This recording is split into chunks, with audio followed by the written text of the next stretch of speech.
हकीकत क्या है? फलसफा आज तक हैरान है और डेफिनेशन नहीं कर सका।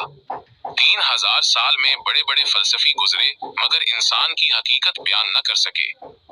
इस्लाम की नजर में इंसान की हकीकत अल अब्दुल मोमिन, मोमिन बंदा है, यानी वो जो अपने मकसद हयात को समझ ले और अल्लाह के साथ जड़कर जिंदगी गुजारे।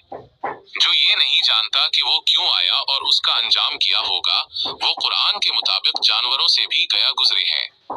हकीकी इंसान वही है जो वही की रोशनी में सवालात के जवाब जानता हो।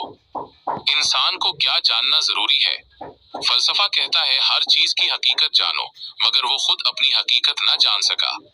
साइंस कहती है इंसान सिर्फ इल्म और मालूमात, डेटा के लिए आया है। आज की दुनिया डेटा की है, इसलिए लोग डेटा चुराते हैं। इस्लाम कहता है इंसान हक और बातिल की मार्फत के लिए आया है। फलसफा और साइंस मुकम्मल रहनुमाई नहीं कर सकते, क्योंकि उनकी बुनियाद महदूद अकल और तजर्बे पर है। सिर्फ वहीयुल हीज कुरान और हदीस ही मुकम्मल रहनुमाई कर सकती है, क्योंकि अल्लाह के इल्म की कोई लिमिट नहीं। इंसान तीन चीजों का मजमुआ है: अकल, जिस्म और रूह।